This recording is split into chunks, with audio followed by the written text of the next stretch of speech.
Paul Elam is a writer and men's rights activist living in Houston, Texas. This is one of his original essays entitled A Prayer for Joe Bob, read for you by Dr. Peggy Spencer. Joe Bob searches his home for a place to store a box of baseball cards he's collected since childhood. But everywhere he looks is already packed to the edges with something else. The bedroom closets, all 4 of them, are choked with enough clothing and shoes to start an eBay business. The ones in the hallway are equally spoken for, stacked chin level with cardboard boxes much like the one he's holding, except they haven't been opened in a generation. With a sigh, he lumbers to the garage and wedges the box in a corner, feeling the sides buckle a little as he forces it between his fishing gear and some power tools. Back inside the house, something starts to claw at him somewhere in the pit of his stomach, like talons sinking into a small animal. It was the trip to the garage. It was a little too familiar. There were 2 things that all his closets had in common. 1, as you know, they were all full. 2, almost none of that stuff was Joe Bob's. Between wife and kids, his home was fully occupied. And it wasn't just the closets. Everything from bathroom counters to bookshelves to basement was the terrain of others. What remained for him was trying to squeeze in what little he had around the property of those considered to actually live there. Joe Bob's heart sank, with an intractable sense of the walls closing in around him.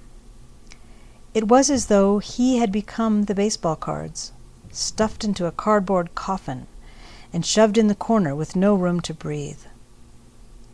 It wasn't just a shortage of square feet. It was something much more personal, more important.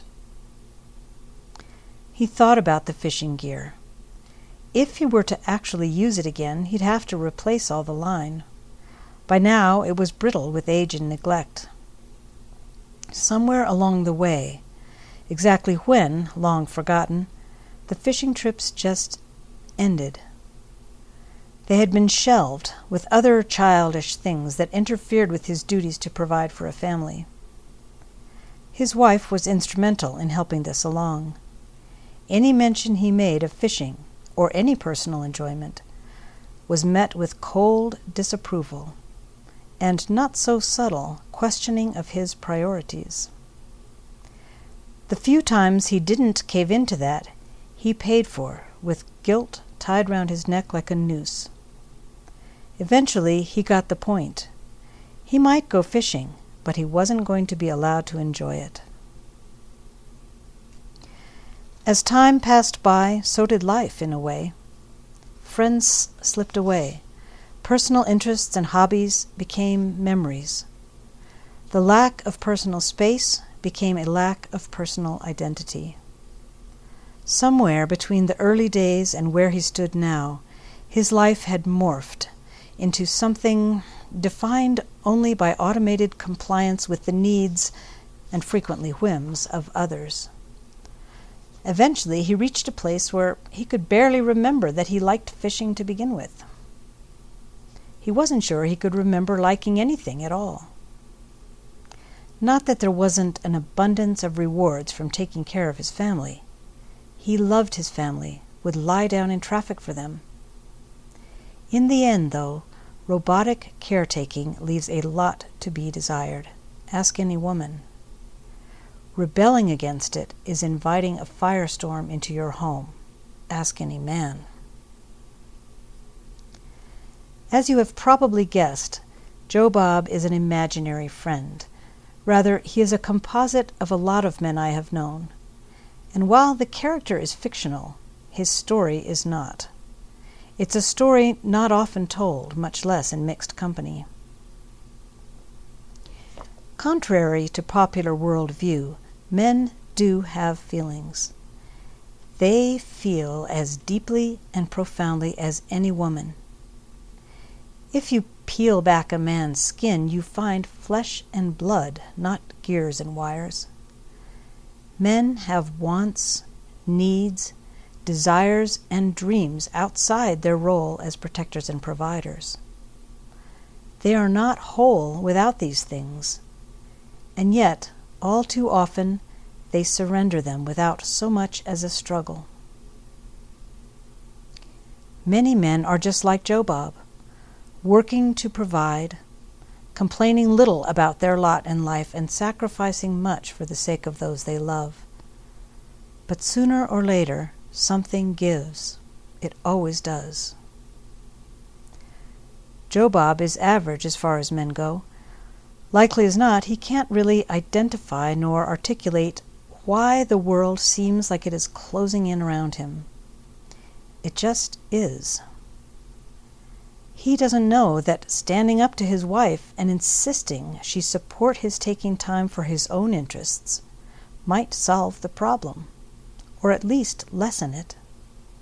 If he thinks of it at all, he knows that such an effort would only result in heated conflict and more dust gathering on the fishing gear in the corner of his garage. So he reaches for stuff. He does it without knowing exactly why. A bottle, drugs, violence, even another woman. Anything to feel alive again. He's reaching for the wrong things for the right reasons.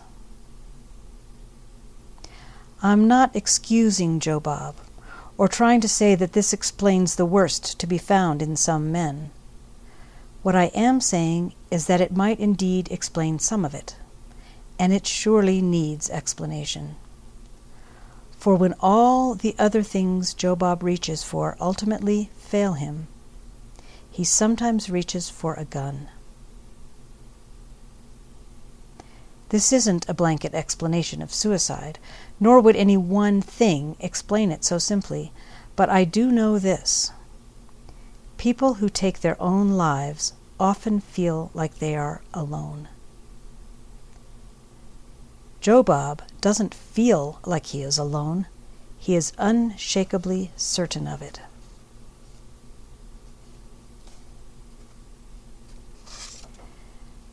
Thank you for listening to A Prayer for Jobab by Paul Elam. Please remember that men constitute over 80% of all suicides.